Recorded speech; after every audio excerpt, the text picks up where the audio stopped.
Hello guys, welcome back to our YouTube channel. क्या आप मेरी बात पे विश्वास करोगे अगर मैं आपको बताऊं कि एक ऐसा इंसान जिसने 10th क्लास तक की भी पढ़ाई नहीं करी, अगर वो आज होता तो वो 24,000 करोड़ का मालिक होता। कुछ ऐसी ही है ये स्टोरी मिस्टर गंगा भिसेन अग्रवाल जी की। बीकानेर की गलियों में भुजिया बेचने से 80 कंट्रीज में अपने स्नैक्स एक्सपोर्ट करने तक की कहानी, हल्दीराम्स नाम के एक ग्लोबल प्रेजेंस के ब्रांड को बनाने की कहानी आज हम शेयर करेंगे आपके साथ द बियर्डमैन शो पे। So stay tuned.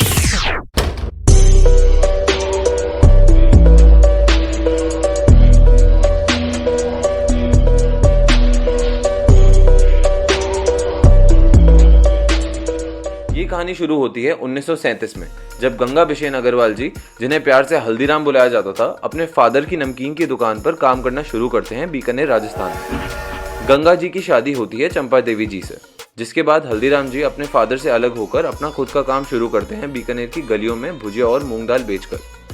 हल्दीराम जी ने यहाँ से इंडिया की भुजिया मार्केट को रेवोल्यूशनाइज करना शुरू किया, बेसन की जगह मोट की दाल का प्रयोग कर कर अपनी भुजिया में, जिससे भुजिया बहुत क्रिस्पी और पतली बनना शुरू हुई।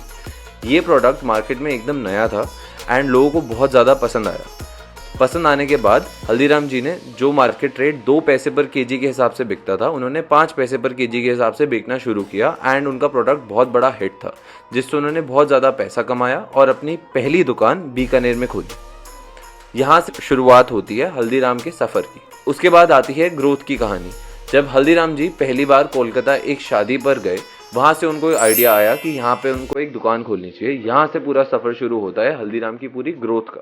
2 रेस्टोरेंट्स बनने के बाद अग्रवाल जी एक वेल्दी मैन बन चुके थे, पर हर इंडियन बिजनेस फैमिली की तरह टाइम के साथ उनके घर में भी बिजनेस को लेके लड़ाइयाँ बढ़ने लगी।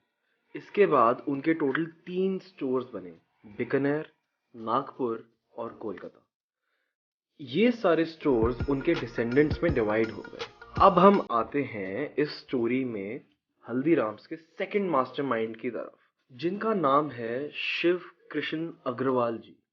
इन्होंने नागपुर में अपने स्टोर में कॉन्टिन्यूस फेलियर देखने के बाद मार्केट रिसर्च के थ्रू अपने कस्टमर्स की नीड को समझा और साउथ इंडियन रेस्टोरेंट का बिजनेस मॉडल इंट्रोड्यूस करा, जिसमें धीरे धीरे इन्होंने नॉर्थ इंडियन स्नैक्स जैसे कि समोसा और कचौड़ी को भी धीरे धीरे अपने रेस्टोरेंट्स में डालना शुरू करा।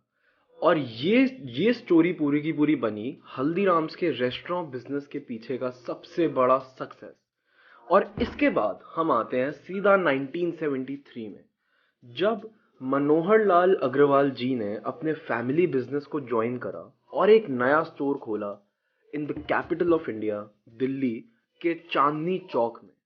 इन्होंने अपने बिजनेस को ग्रो करा इन 2 एरियाज में सबसे ज्यादा, जो कि पहला था पैकेजिंग को प्रीमियम करा और इम्प्रूव करा, और दूसरा था अपने स्टोर्स की प्रेजेंस को मल्टीप्लाई करा। आज मनोहर लाल जी हल्दीराम्स के चेयरमैन हैं और अपने बिजनेस की एक्सप्लोसिव ग्रोथ के पीछे का सबसे बड़ा रीजन भी। फास्ट फॉरवर्ड टू 2023, हल्दीराम के 51 स्टोर्स सिर्फ और सिर्फ नॉर्थ इंडिया के अंदर हैं। एंड हमें ये बात जानकर बहुत खुशी होती है कि हल्दीराम की प्रेजेंस यूके, यूएस और कनाडा जैसे देशों में भी बहुत भरपूर है एंड यहाँ पे इनकी सेल्स भी बहुत ज़्यादा होती है। हमें इस बात पर बहुत ज़्यादा खुशी होती है कि एक इंडियन ब्रांड, एक इंडियन F&B ब्रांड ग्लोबली इतना ज़्यादा रिकग्नाइज और ट्रस्टेड है। क्या आपको पता है 1937 में हल्दीराम स्टार्ट हुआ था सिर्फ एक 100 रुपए की इन्वेस्टमेंट के साथ, एंड कमिंग टू 2019 उनका yearly revenue was around 7,130 crore rupees. और क्या आपको पता है इंडिया में नमकीन इंडस्ट्री का 20% मार्केट शेयर सिर्फ हल्दीराम अकेले ओन करता है, which makes it a market leader when it comes to the national namkeen industry.